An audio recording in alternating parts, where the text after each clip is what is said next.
The Nintendo Switch has had a frankly incredible rise. It's by far my favourite console right now due to some incredible games like Zelda Breath of the Wild and Super Mario Odyssey, and the fact that I can be playing it literally all the time, from the late night binges on the couch to lunchtime Mario Kart competitions to literally every single tube journey I've taken in the last 6 months. And I catch the tube for about 30 minutes twice a day, which means in total, I've spent 5 solid days playing the Nintendo Switch under the surface of the Earth. And that's just 2 games, not even counting the massive piles of Wii U titles that have come over to the system in the last few months, like Bayonetta 2 and Donkey Kong Tropical Freeze. With a giant catalogue of hundreds of excellent indie games, it's no wonder the Nintendo Switch, as of January 2018, has become the fastest selling home console ever in the United States. And this got me thinking, over the last 8 console generations or so, there have been some truly remarkable console launches, which have set the mood for the whole console lifecycle.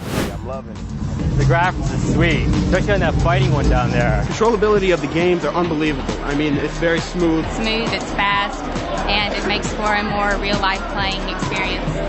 But there have also been some launches that didn't quite go so well due to lackluster games that they never really quite recovered from. Really smooth, I didn't see any errors. Sega's errors as a company, though, have been well documented.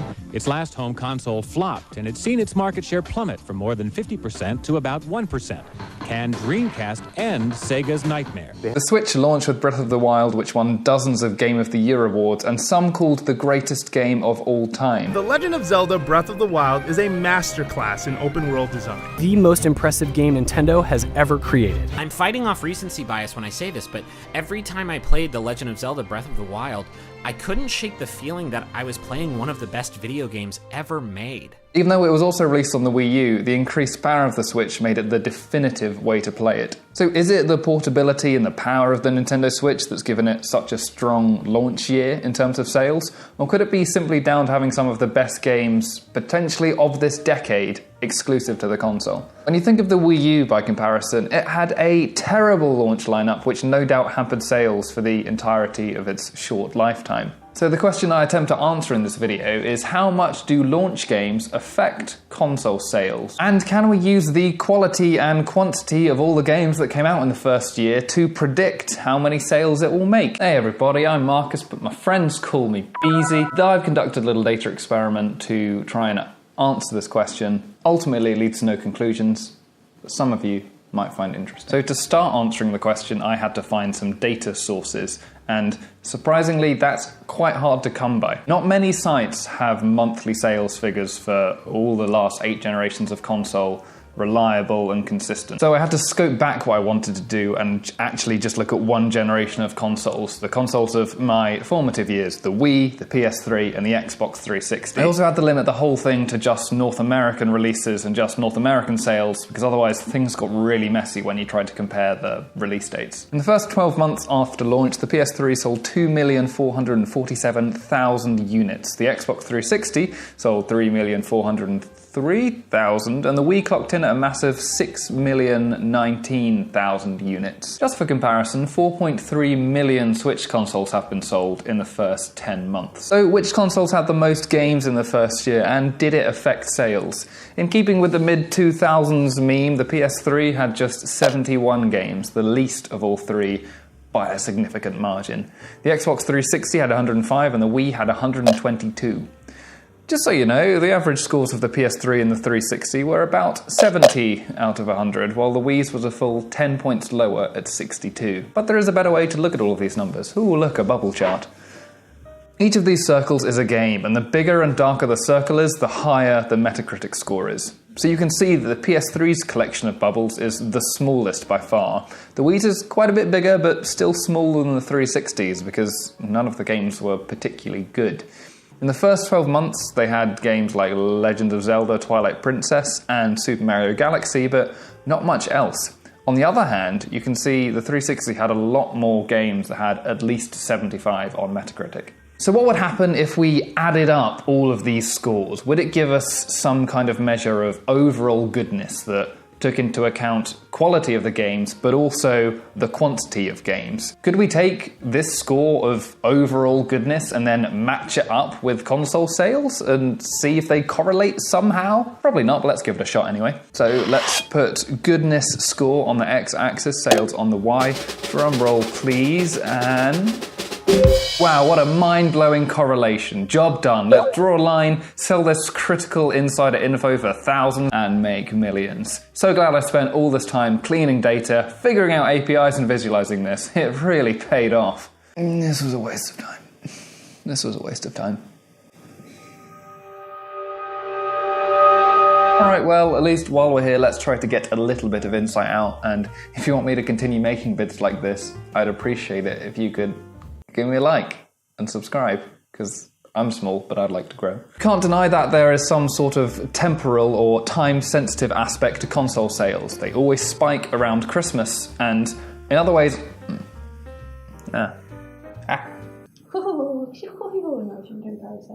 You can't deny that there are some temporal aspects to console sales. They always spike around Christmas, and I know that some of my friends only bought a Nintendo Switch after Super Mario Odyssey had come out. It was only when they had that double team of Zelda, Mario, Rocket League, and then Stardew Valley, Minecraft, all on the system that it pushed it over the threshold of being a worthwhile purchase. So let's look at the console sales of the consoles we're investigating over time. Let's take a cumulative view of it and shift the time series so that we're counting from the days after launch. So here's those 12-month totals. The Wii is way ahead, followed by the Xbox 360 and PS3.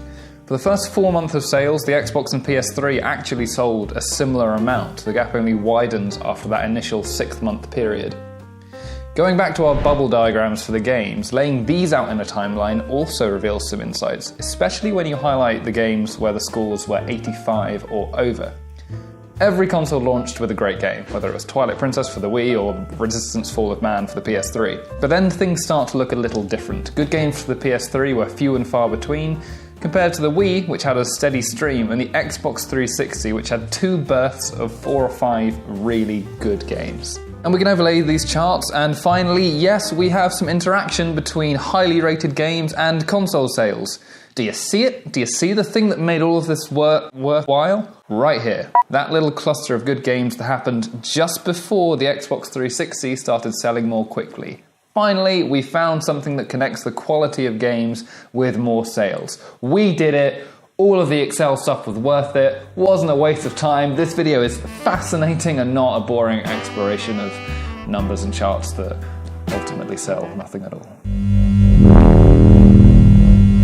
Honestly, I'll admit this is a pretty narrow slice of what you could use to predict how many consoles will be sold over a lifespan. Price and hardware features are a far better predictor for sales than the quality and quantity of games. The Wii was a revolutionary new way to play games that everyone could get in on. And it was literally half the price of the PS3 at launch. $599 US.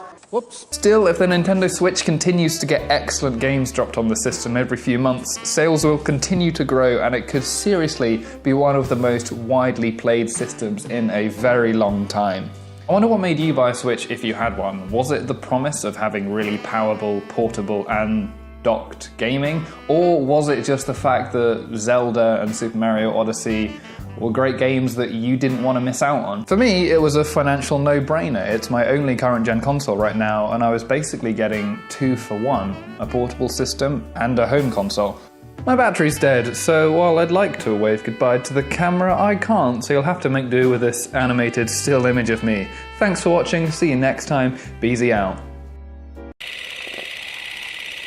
She's the kitty, best kitty of all. She is the kitten, she is so small. She is the kitten, but she... Hey everyone, Beezy here. I just want to thank you once again for getting to the end of this video and hopefully enjoying it. Whether you're a long-time subscriber to the channel, whether you found this video on your recommended feed, or whether you've had it sent to you for a friend. Thanks for stopping by. If you enjoyed this one, I think you will really enjoy a video I made a while ago about Pokemon Go. and all of the social and economic impacts on our world. It has a very similar vibe to this one. I think you'll really get on with it. If you like them both, I would really recommend subscribing to this channel because I've got a lot more videos in the pipeline that are very similar to this one. And if you like this one, you'll like the other ones. So go ahead and subscribe, and if you really like this, I'd appreciate it if you could send it to your friends so they can enjoy it too. And also, I'm a guy that really loves feedback, so much that I would love you to drop a comment below if you like this, like the vibe of it, didn't like the editing, didn't like looking at my face, all of that. It interests me because I feed off you, the community. So again, thanks for dropping by. Have a great day. Subscribe if you like this.